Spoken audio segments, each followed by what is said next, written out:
Much like the earth, there are many seasons in one's life, and many of those seasons require us to start over. Whether it's a divorce or a breakup, maybe there's a job change, maybe your start over is intentional. Starting over is not always easy. So today we talk about starting over right after this. What is mindset? Our mindset is based on what we believe, and anything we believe in, we put into motion. I have spent my life putting the mindset of perseverance into motion, and now I am here today to share my journey along with others whose mindsets have changed the course of their lives. Hi, I'm Mindset Coach Lorraine Lindsey, and I believe that if you can change your mind, you have the power to change your life. So are you ready?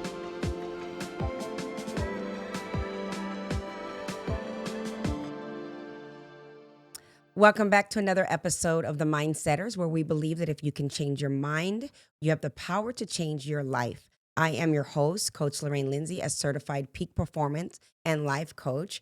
And today we're going to be talking about starting over. Before we get into the topic and I introduce our guests, please do not forget to hit the subscription button, give us a thumbs up, and send us your comments. We love hearing from you. And again, I am so appreciative of the continued support. So today we're going to talk about starting over, and I brought a reoccurring guest. He's been on the show many, many times, and he has his own personal journey with having to start over. And I thought he would be the best person for us to sit and discuss how to start over, what it means to start over, and that journey that it requires. So without further ado, let me introduce my recurring guest, Mr. Rodney Allgood. Hey, Rodney. Hey, hey. It's been a long It's been a time. long time. Good to be back. I know. I'm so happy to see you and have you grace us with your presence. You've been a very busy man.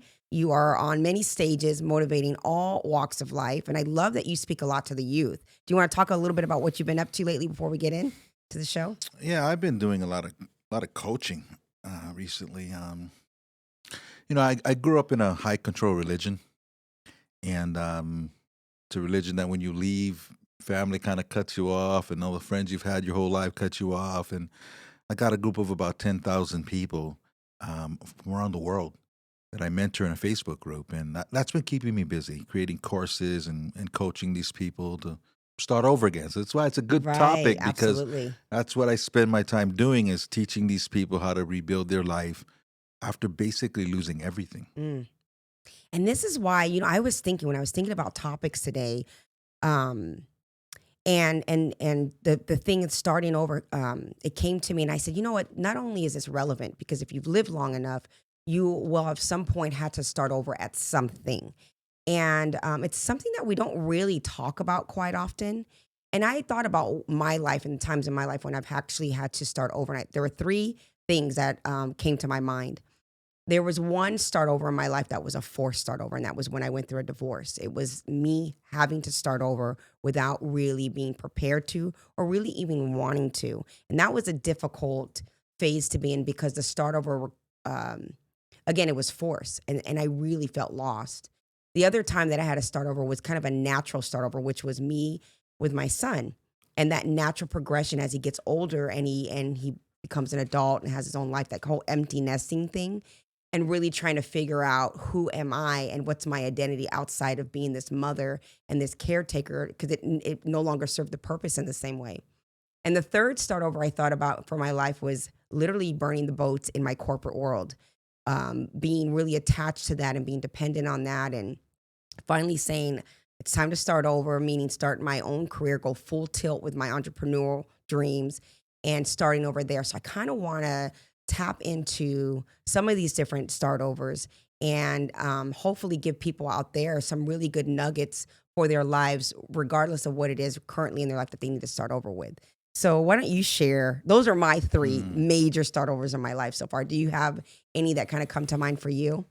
Yeah, well, I've had to start my career over. I've had to start going through a divorce, friendships, everything. Yeah, I've been through the ringer as far as that goes, and it's not an easy journey, Right. right? Because sometimes you let these things define you, and when you let them go, who am I? Hmm. You ask yourself that question, A lot of times we can get caught up. A lot of times people will find themselves numbing themselves a lot, Right. just running all the time. Can't sit still. Can't enjoy their own company because they're not comfortable within. So I've been through all of that. Just running and keeping myself busy, not wanting to face myself, and feeling lost, and looking for solutions outside myself. Sometimes you're lost and you try to find it in relationships, or some people move from place to place thinking a new state is going to solve their problems. Right. Living somewhere else, or But you got to take you with you you. got to take you with you. So it's something that you have to just face head on and go through the journey, and knowing that the journey is teaching you something. Right. It's nothing That to part. run Yes. from. You're learning. And and I think too, like again, as I was thinking on the topic of, there are things in people's lives where they know they need to start over, where they know there is a thing that needs to change in their lives, and the fear of starting over or not really knowing how to. So, what do you think is one of the biggest reasons why it is so hard for us to start over as a people? And I have my idea where it actually boils down to some science and who we are as a being. But what do you think? Why do you think it's so hard for people to kind of tap into this concept of starting over? Because whatever we've had going for a while is your comfort zone. It's what you're used to. You know what to expect. Even in relationships, a relationship can be not a great relationship, Hmm. but you know what to expect. So going into the deep blue sea is scary. My marriage, it wasn't a good marriage, but I knew what to expect, Right, right? right, When you're married, you kind of know what the next year is going to look like. You're pretty clear about your life and which direction it's going. When you let that go, you have no idea. right, I mean, you could be someone's step parent in a year, and you don't know it. You don't know where you're going to live. There's so much uncertainty. A lot of times people want to hold on to it, whether it's a job. You might have a dream entrepreneurially, and you don't want to go for it because you got the security of your job. right, It could be anything where you know what to expect. And as human beings, your subconscious mind is always trying to recreate what it knows. It does right. not like change. So we get stuck in it. But the problem is life keeps going by when you have these ideas that you don't bring to life. There's it's well said, and there's a few books I've read and are currently reading: Atomic Habits, The Power of Habit, and The Slight Edge. And they're all fundamentally, they kind of say the same thing. But one thing that I have learned really through coaching and getting skills and my skill set when I coach other people with training is how habitual we are as a people.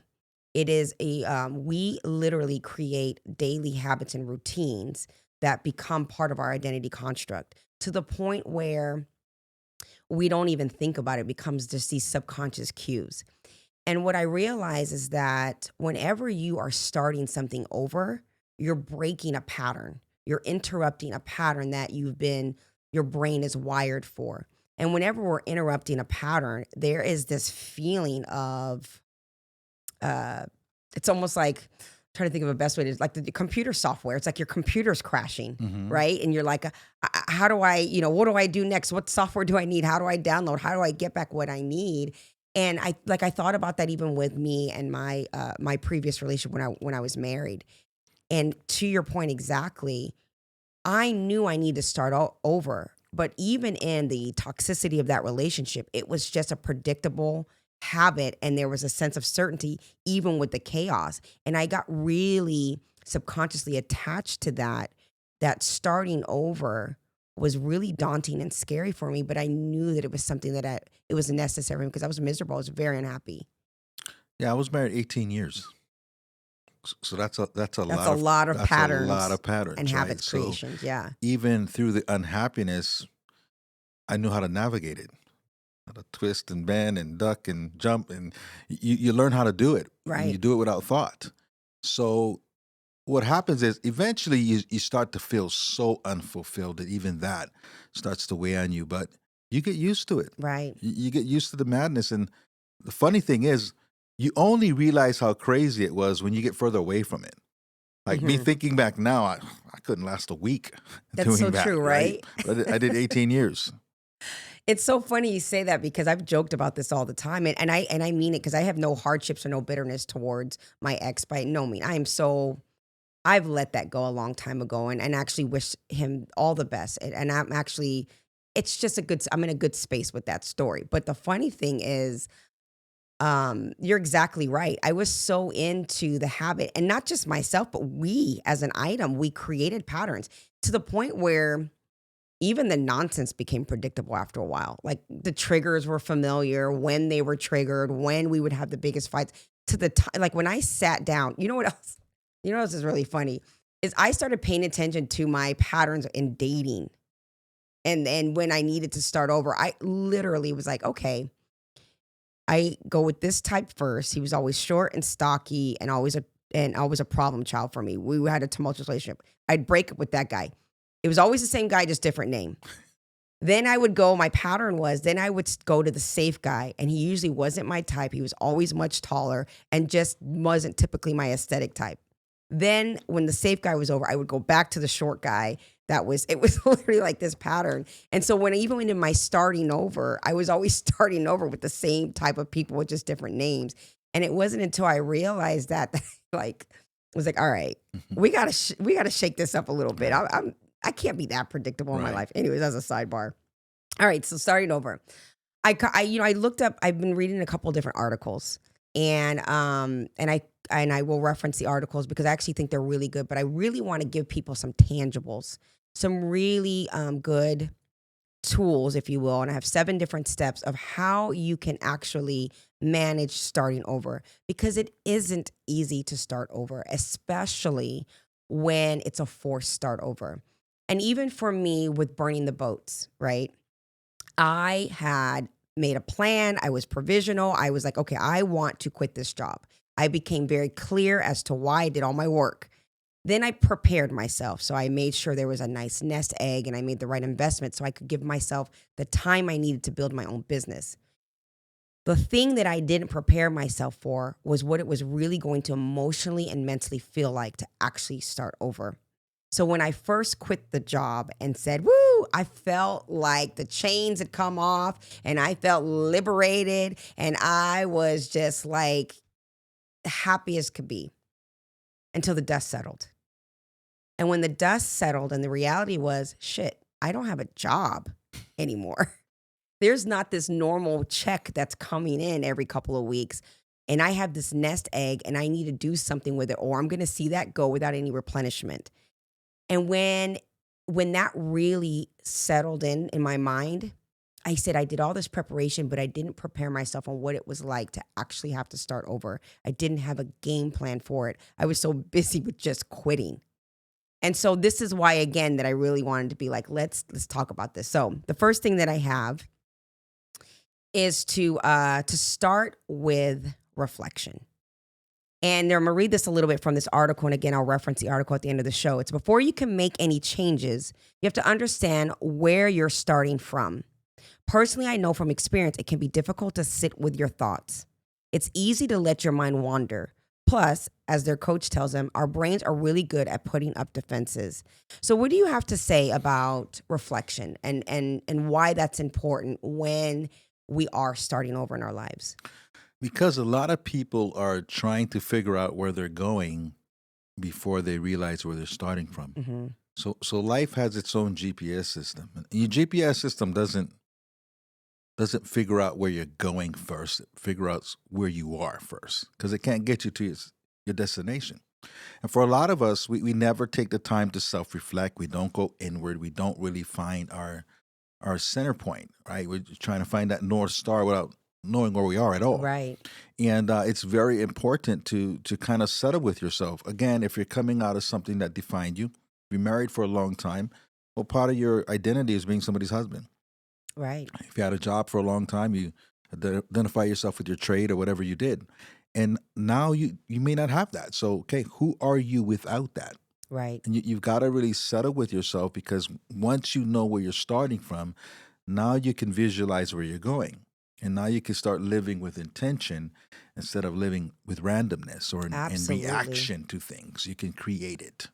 It's interesting you say that too, because I'm thinking about specifically when it comes to relationships, and I've seen it with a lot of people where they've been in these long term relationships.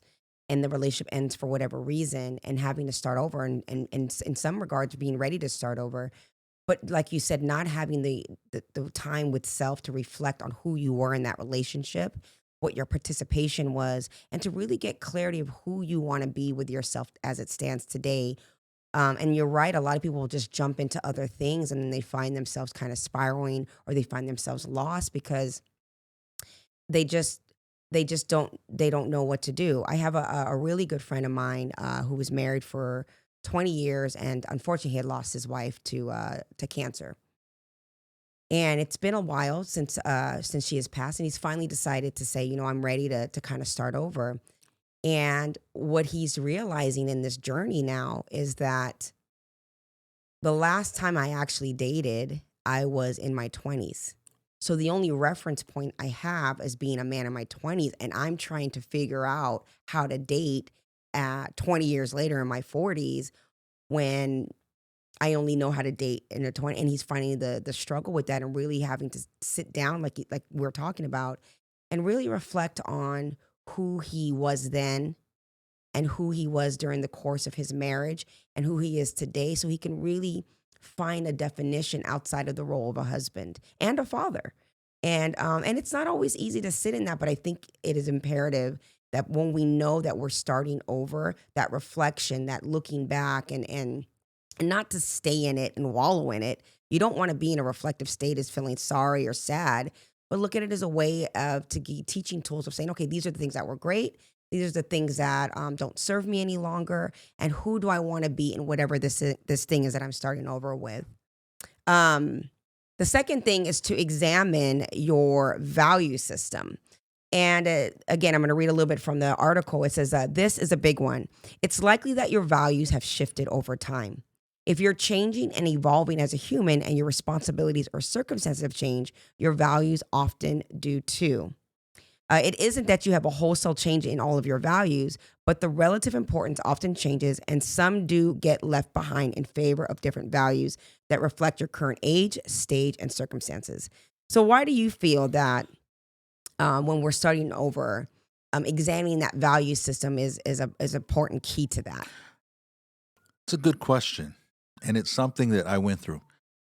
In my 20s and 30s, I was always an entrepreneur. I've been an entrepreneur since I was 22 years old. And I was kind of the wonder boy. Like everyone knew me as being successful. And I was really young, Hmm. right? And it didn't matter what the business was. If it made sense, I did it. I created several businesses and they all were successful. And then I got divorced around 40, 41. I lost everything, had to start all over again. No money. I was in debt. And I thought, no problem. I always dust myself up. I'm always successful. And it wasn't working. Mm. I was failing one thing after another. Nothing was working. I mean, my magic wand was just a wand of poop. I mean, nothing was working. And it took a while for me to figure out that what motivated me changed. Mm. I was no longer motivated by money in and of itself. So I would do things that made sense in my head, but my heart wasn't attached to. That used to work when I was motivated by stuff, when thought the American dream was everything. It did not work in my 40s. I just did not have the consistency to make things go through. I could not push myself through it because I wasn't motivated by the same thing. That's powerful. And I realized I was motivated by purpose. And it I shifted. can And relate to that. when I understood that, then everything began to change. Mm. So now I only do things that touch my heart and my head at the same time. When my heart and my head give me the same answer at the same time, that's what I go with. The clarity in that. Yeah, Yeah. because it needs to have a passion to it. So I would rather at this point in my life do something that was meaningful, that touched people, that made a difference. If I had a choice between that, where I'm doing fine financially, or making a lot of money and having it detached from purpose, I'm taking this every day of the week. Oh gosh, that's so powerful, and it's tapping in. It's really tapping in, and exactly what you said, because I feel like a lot of people when they are starting over, um, that's the key that they're missing. It's like, why is this not working anymore for me? why that I have to start over. Life is different. These are the obstacles that are forcing me to start over, and I've lost everything. Literally, I'm starting over. But why can't I pick up? And why is it not moving the way it used to move for me? And being able to examine self, again, the reflection, and see where your values were and what motivated you. When you get that aha, then it shifts, and it totally makes sense. And it's exactly like for me, um, the reason being starting over with work. The job was provisional, and I've talked about this so many times recently because it served a great purpose, which was to provide for my son. But when that provision was longer required, I just didn't have the motivation in that. So the starting over for me, I had to get the clarity first to really be comfortable enough and have the courage to pull the trigger on it because it was scary. I was very successful, in my opinion, at being mediocre. I never had to really put a whole 100% into that work to make money. But this new thing, this new venture would require me to be 100% self. And I had to really examine what my values were, how I was going to show up for self. Because now I don't have a boss or anybody telling me, if you don't come in, if you don't show up on time, here's are your consequences. Right. I had to create that for myself. And so examining those values and understanding what's motivating me to do this was essential for part of the starting over process. Mhm. So I love that you said that. It's tapping into core values.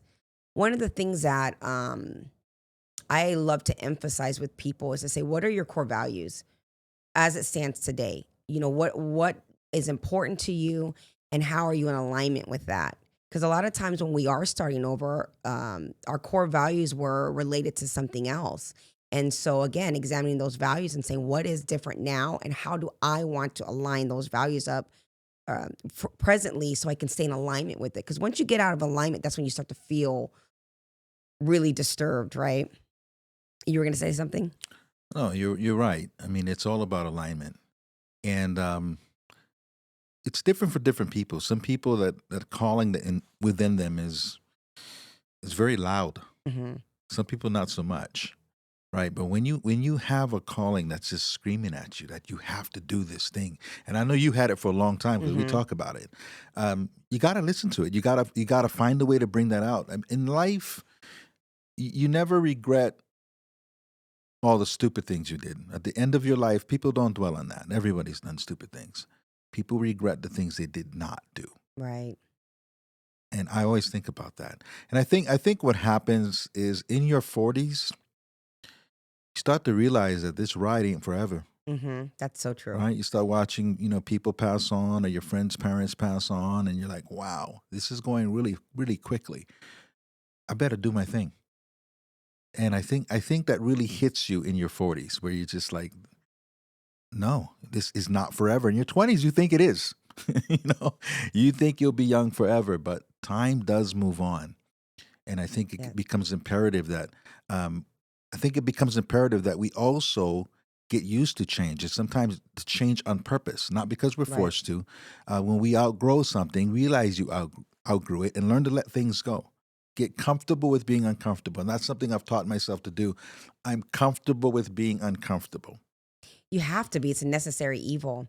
And another thing too, speaking of aging and things like that is and being on topic with starting over, is that it's never too late to start over. And I think as we talk about people starting over, I think people who want to start over and they're afraid to because they think they've missed the boat. I feel like if it's still in you, if it's still a thing in you, provided we cannot change time and cannot change the fact that we're going to get older. But I truly believe that it's never too late to start over. You just have to start. Because to your point, you make stupid mistakes in your life and Mm. silly things, but you don't want to ever walk away with saying, what if? There's a woman I coach. She's in the group of people that I coach. And first time I talked to her, she's from the UK. She was crying. She goes, Rodney, I'm 70 years old. Oh, I feel like I wasted my entire life in a lie.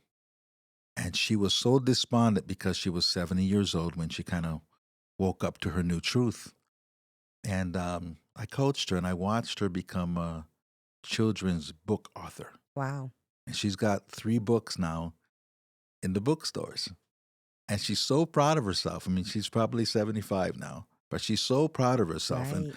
it's so cool to watch somebody at that age still go for their dreams, right? So I always say this: if you're watching a football game, one team might have been winning from start to finish, blew the other team off the field. In another game, someone wins with like 2 seconds left, kicks a field goal, wins in the closing seconds of the game. Well, if I miss the game, I'm going to ask you, Lorraine, who won the game? And all you're going to tell me is who won the game. You're not going to tell me who was winning in the second quarter, at halftime, the third quarter. You're going to tell me who won the game. Right. Right. So as long as you win, as long as you get it in your lifetime, it doesn't matter when you began to win the game. What matters is that you win the game. Absolutely. And it matters that the win is by your definition of win. Because a lot of times we get stuck with wanting people to feel that we've won. And we obsess ourselves with their opinion of that. What does it mean for you to win and to be clear in that definition? I don't need the success in the way people think that I need it. My success is that I put one foot ahead of it and said there was something in me to do a thing, and I'm going to try this thing out. And to win is to exhaust every which way to do that thing. And if it doesn't work out, I'm actually okay with it. But it's me saying, but I gave it my all. And I love that. You're exactly right. It's about the win. Yeah. That's all. Really, it's like, what's my win here? Yeah. And sometimes, again, circling back, it's sometimes in order to win, you have to start over, right? You got to start from scratch and say, okay, this thing that is in my life currently, it's not winning for me. And I need to reset and start over. And what's great about starting over, too, in my opinion, is that usually if you're making a decision to start over, you've got some resources and some history behind you that can add tools to your toolbox. So you're going to be okay. Yeah, it's quicker to start over. I mean, you get to your apex quicker than you did initially because you have the knowledge. Mm. Like for me, creating another kind of business, regardless of what it is, I can always tap into the knowledge of I had one business for 13 years and one for 20 simultaneously. But there's a lot of knowledge, just the mindset stuff that comes Right. from going through that, or the grit that I got from going through that, or knowing how to deal with people or sales and all this stuff. I get it, right? So I can apply all that stuff to whatever I'm doing today. Even Right. with relationships, right? Even if you had a difficult relationship, there's so much to learn Mm-hmm. if you take accountability, right? Not pointing fingers. Right. If you own it, there's so much to learn. So it should be easier as you go along with whatever you do. If you learn, if you're an excuse maker, if you love to point fingers, there's no learning. Right. And that's the thing too. It's like, as you're saying that, it's like not allowing the circumstances that are causing you or creating this start over in your life to be something that stifles you. And again, like heartbreak, I've met people, and self included, there was a time in my life where heartache was so great that I just closed off and shut down. I didn't even want to conceive starting over. So I just stayed stuck and wallowed and guarded my heart as though no one was ever going to love me again. And part of that was it that I didn't want anyone not to love me again, or was it that I put love and hurt in the same category? And instead of saying, no, let me sit, let me reflect, and let me see what this was, I'm calling it love. But what was it really? And how did I define love that now I'm looking at this relationship as a loving relationship? And when I had to get really clear on that, about who I was, how I saw myself, this is where it goes into the examining and reflection. In that relationship, I was heartbroken. As a result, I closed my heart from love, but really I was closing my heart from hurt. Then I had to kind of reverse engineer and say, well, what was it that made this hurt? And how did I participate in that? And for me, it was lying to myself, uh, betraying self in that, not being honest and clear with who I was, not really taking care of self. And so I allowed hurtful things to happen and misconstrued that for love. And I really had to say, well, what is love? How do I define love? And how do I set that as a standard for how I show up? And if that is my standard, then now with this reflection, then I could do an examination of values and say moving forward for my life, because I know that I am a deserving of love because I'm a reflection of love. Anything that comes into my life that does not reflect that cannot be a part of it, because I will not allow hurt and being mistreated to prevent me from actually having the love that I deserve, because it's my abundance of who I am. Yeah. It's a long-winded thing, but so I want to go to number 3, which is revisit and rewrite your goals. And I'm gonna read a little bit here. It says, just because you've written a goal, it doesn't mean you have to remain committed to it if it no longer serves the direction you want to go to. It's natural, it's natural that goals shift and change. In fact, you might not have clearly thought about the personal goals you'd like to set for yourself. So take a minute to revisit your goals. So why do you feel like this is important, to revisit and to rewrite? Because life keeps changing. Right. Right? A lot of things you can't control about life that changes. There's some things that are just a natural progression. Children growing up, that might have been your why. That might have been your motivator, right? That's you want to provide different things for your kids, or have them live a certain kind of lifestyle and go to the best schools and all of that, and then they grow up, Right.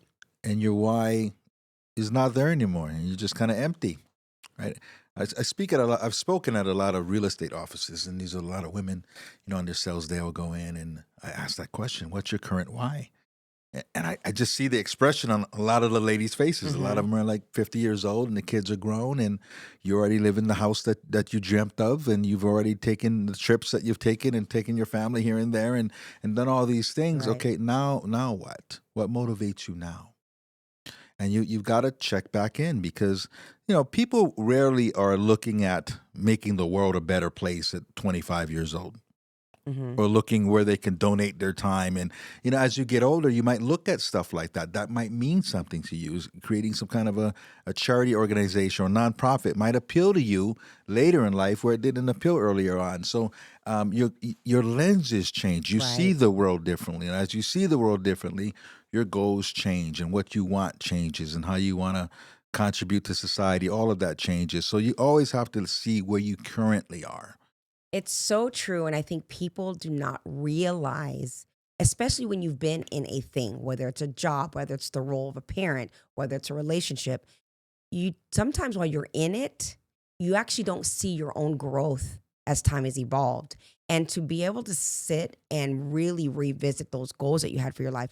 And again, checking in, because sometimes we go into a thing without even having what those goals were at the forefront. We're just kind of nonchalantly marching to our goals. And example, again, 26 years old, meeting my ex-husband, and having goals to marry him, and the reasons why I wanted to be married at that age versus me at 43 years old. They're very different human beings. I'm the same woman, but I'm very much evolved as to what is important to me. So my goals were, when it comes to having a spouse now, because my start over is like, okay, I finally got to a place where I said I have an openness to be married again. Because for a long time I didn't want to get married again.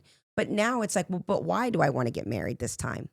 And at this age, I'm not interested in having any more children. I'm not looking for someone who is going to be the provider provisionally with money. I feel like we could be in equilibrium there.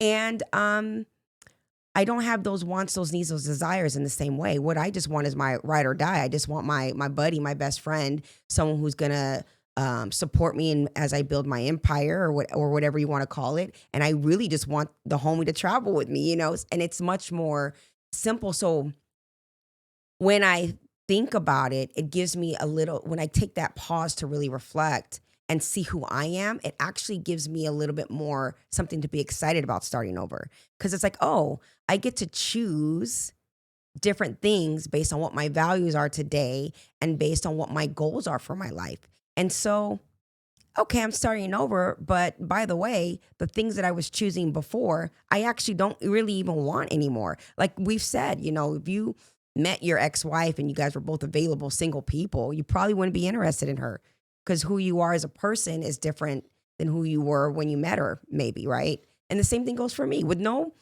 and I don't mean it in a disrespectful way, where I'm just very different. So, Yeah. And I think it's important too to stay excited about life. yes. Totally. Sometimes you have to have purposeful change. I mean, you can look at someone. There's a lot of people you can look in their eyes, and their eyes are dead. Mm. Know what I'm talking about? Oh, yeah. And other people, their eyes still have a glimmer in it. Like, young people always have that glimmer for the most part. I want to always have that glimmer. Mm. For a lot of people, their life peaks at a certain point and it kind of slowly comes down.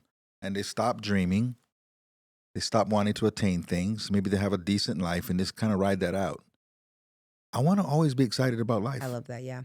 I always want to dream. I always want to have something to reach for, something that excites me. I want that same feeling you have when you're 25 and you want to buy your first house, or you want to start your first business, or you want to travel outside the country for the first time. All those things are so exciting when you're young. Mm-hmm. I want to always feel like that about something, right? So that, for me, that's the fountain of youth, I agree. is to have things that excite you. You know, the glimmer, that sparkle in the eye, I always say that's the reflection of your dreams. Oh, I love that. And when you stop dreaming, that goes away. So how does one do that? Like, how do you keep that spark for your life as we get older? How do you feel like is there a formula for that? No, I think a lot of times people just decide that something they dreamt of isn't going to happen, Mm. right? Like somebody might say, I'd love to go to Africa. And at the peak of their life, they didn't do it. At that peak of their whatever, they were making money, and when life was exciting, Right. they didn't do it. Now they come in like this, and that dream's And gone. they change their mantra. It's too And late. I'm they too don't old. think I about don't going to have the Africa. They means. don't. You know what? If you want to Right. do it, go do it. Find a way to do it. Right. Stop thinking that things are out of your reach because you're a certain age. I agree with And that. you always have to look at the window that's in front of you.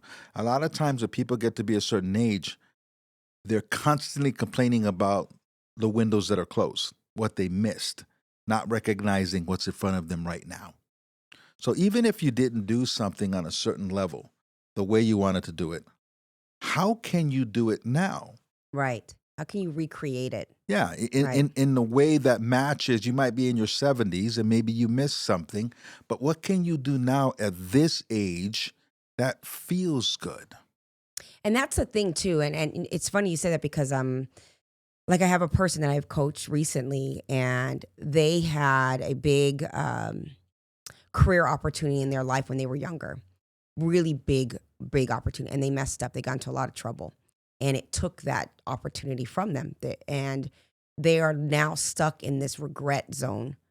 And they live day by day. They kind of eat, sleep, breathe this regret of who would I have been had I not gotten to this trouble, and it then changed my dream. And so it's about like, well, what did that, when you were in it, and it was a dream that you have, because now your mind is stuck on a literal narrative. Like, this is exactly what should have been for my life. Tony Robbins talks about this. Suffering is when you feel powerless in something, right? And so this person is suffering because they feel like their regret, they'll never get that opportunity again. And that may be true. They're at an age, things have happened, they can't do that particular thing anymore. But the thing is, what was it that you think you were going to feel emotionally by doing this thing? What was going to happen to you emotionally inside of you by realizing that dream? Because because really it's not the thing that we're doing per se, it's the feeling and the reward that we get as a result of fulfilling that thing. And you can get that same reward with something else, whether you're teaching now instead of doing. And it's tapping in and saying, is it too late? No, not if you can still feel and breathe. Yeah. It's just you have to I reinvent give an it. example. I used to dream of singing, right? Mm-hmm. We both can sing a bit. Mm-hmm. Well, that never happened for me, but I'm still on the stage. I speak, right? It's the same feeling. It's not that different, to tell you the honest truth, right? Where I get to use a part of me that wasn't fulfilled there, but it's fulfilled here, Right. right? So whatever you do, figure out a way to incorporate your passions, to incorporate your skill set, whatever you're blessed with, and find a way it fits today. Right. Okay, I'm too old to be a pop star, yes, but I can do You what never know. but I can do other things with some of the same abilities. 100%. And I've shared this story many times too, but the same with me. You know, I had a dream to be a firefighter. I was in an Explorer Cadet program. I did the EMT thing, and then I went to nursing school, and I thought that was my pathway. I felt like helping and healing was my gift, was how I was supposed to serve, you know, in my life. It was my legacy. And I literally was very focused on it being through that channel. And it just did not ever work out. And I put so much of myself into that I was depressed and defeated and depleted when it didn't come into fruition, because I couldn't understand, how is it that I'm putting so much work and time and effort and dedication to this thing and it's not evolving for me, you know? And that's when I had to realize at some point that I'm looking for a literal way to channel this energy, and this is not the pathway. And I finally had to come to terms with that and start over and tell myself, okay, really, I had to reflect. Why is it important that I do it this way? What was the only way that I knew that I could? It's the only way that I understood was a pathway for that way of expressing who I was. And then I started to search and look for other avenues, because the energy to want to help and heal was still inside of me. It didn't go away. And that's where I found that I could actually get on a stage and speak to people. I found that I could actually learn to coach, and actually, I didn't want to go to school for years. After all these years I had put into education for therapy, but I'm like, well, maybe I could do this coaching thing. And I found other ways to channel that. And by the way, it is just as fulfilling. It just looks different than how I had envisioned it for my life. So I want to go into, you were going to say something, go ahead, and then I'll go into the next I bullet. was going to say, life gives you clues. You know, I Does. used to coach kids sports when my son was little. I coached 9 seasons of sports, and mostly basketball. And we had 7 undefeated seasons out of 9, right? And that was a clue. I didn't pick my kids. The league gave them to me. And every year, most of the years, we went undefeated. I knew how to get those kids to perform a particular way. It was a formula I had, right? So, but looking back, that was a clue that this is what I should be doing for grown folks too, right? Just understanding how to get the best out Mhm. of people. And if you look at your life, you usually have some clues. If you're looking for your purpose and you feel like you need to evolve and to change into something, look for the clues. Look back in your life. Look at how you touch people. Look at what you've done for people. Look at where you've made a difference. And you might find that it's already there. You just are Mm. not looking at it the right You way. just weren't looking at it the right way. So we have a few more I want to do, because I know our time is almost up here. And I want to get through these last few ones. But the number 4 is work up the courage to change. And I think that that's the hard part. Change is inevitable. Like the seasons of this earth, we have seasons in our lives. And so change will come to us whether we want it or not. But to embrace it a little bit different and to say, you know, a change is going to come. Either I get a grip on this and have the courage to change it so it works for me, or am I just going to let the change come and make me feel helpless in that? So, why do you feel that having the courage to change is an important part of starting over? Because you're living with intention. It's Yes, like the person that exactly. knows they need to leave a relationship and doesn't leave till they run off with somebody else. Now you got 10 times the drama that you would have had if you just called a quit to it, right? But it takes courage to say that this is the day. I'm going to have the conversation and we're going to end this today, which is hard to do, It's hard. right? But if you don't do it, it's usually done for you. Absolutely. And if you don't do it and it's not done for you, you will find yourself again years later. I know so many people, so many that have been in a thing that they know did not serve them. Either way, it wasn't serving them and they weren't serving the other person. And they stayed in it way past its expiration date. And the longer you stay and create that habitual habit with that person, it is so hard. It becomes such a stronghold in your life that it gets hard to have the courage to change, because you become so afraid, especially as you get older.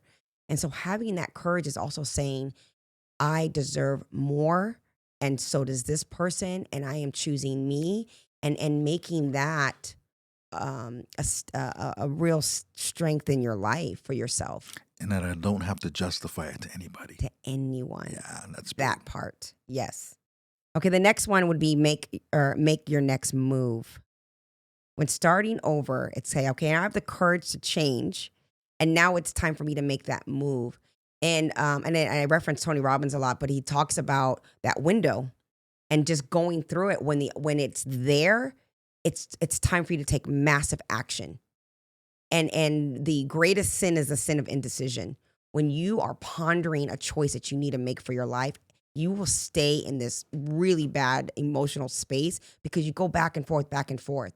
But the moment you say, I am going to do this, and you take massive action, it is like an entire weight gets taken off of you. Even though the next side of that is scary, just making the decision for self that you know is a reflection of self love.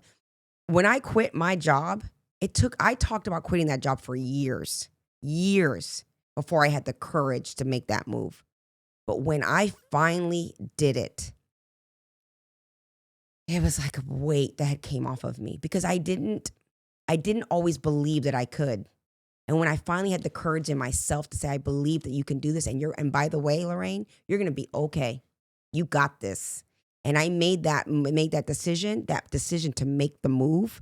It was a very, very empowering moment for my life. And I literally have no regrets and have no desire as it stands today to ever go back. And I stayed with the desire to leave for way longer than I needed to. And all along, I was just fine. I'm just fine. The last two, get a coach. Everybody needs a coach, and this is not a shameless plug. We all need coaches, whether you could be the most stellar athlete, but that coach just pushes you to that next thing. That coach helps you to check in. That coach really helps you to refine, or a mentor, or find somebody that you know that you're close to, that you trust, that has had to start over in their life. But it's important to have somebody to check in with. Would you? Yeah. Yeah, and it helps you to realize that it's just not you. When you have somebody that you can look to that's been through it. And the thing about living life is we're all going through it. If you live a long life, you're going to go through it, right? But to have someone that has successfully navigated that path helps, because they'll remind us, they'll tell us that, I've been there. I know what you're feeling. And that helps me as a coach too. I'm almost glad I went through what I went through, because I now have compassion for where people Absolutely. are at. 100%. If I just had success, come off my former business and went into this with success, I would have no compassion. I'd be Right. like, hey, you're just not working hard enough, or just get off your butt and do it, right? Now I have compassion when your head's messed up and you kind of fell out of your lane. I get it. Right. But it's important to have people we can look to that have successfully navigated the course, so that we know there's hope. Right. And for anyone going through a dark time, it's always light at the end of the tunnel that helps us. When people feel desperate, it's because they can't see that light. Right. And that's what a coach does. Absolutely. I love that. Well said. And the last thing is to keep checking in on yourself. As you have to start over, there are going to be emotional setbacks. It is scary. There is going into the abyss, the unknown. And a lot of people have a great deal of fear of uncertainty in their lives. And starting over requires you, to kind of grapple with that, to really kind of wrestle with uncertainty, and just checking in with yourself. Going back to the other steps, reflect again, go back and check in with your values, go back to that courage that you had to have to make that change, and really just check in. Yeah. And focus on possibility more than uncertainty. Yes. Right. So if you're excited about possibility, you're going to discover more possibility. Absolutely. So what do you want to conclude in this whole starting over? I want to conclude that there's something special in everyone, and you got to give it a chance. And if you're in a space of life, or you're in something that's not allowing that flower to bloom, consider changing that thing, whatever it is. Absolutely. I say, like I referenced earlier in the beginning, was that our lives are seasons. And if your starting over feels like it's winter, then it is. But know that after winter comes the spring, and everything will grow from that experience, from that space. Starting over does not have to be a bad thing. It doesn't have to be scary. It could be a beautiful place for you. Because again, when you reflect on your life and how it brought you to today. Number one, that shows you how courageous you already are. If you're getting through a thing and you have to start over, that shows that you are a survivor and that you have the ability to persevere and that it's never too late to start over. And if you're intentionally starting over by making a decision in life, whatever gave you that driving force to start over, when you set the intention to do it, to keep yourself motivated. And I said this last week when we talked about motivation, but tap into the little things. They have a compounding effect. And whatever you set out with the desire in your heart to do, just get it done. You'll be fine. Regardless of the outcome, put your all into it and know that you're going to be just fine. Just fine. So, Rodney, I thank you. Always beautiful words coming out of your mouth. I appreciate you so much for coming on the show. It's been too long. And thank you all out there for watching another episode of The Mindsetters. Again, do not forget to subscribe to our channel.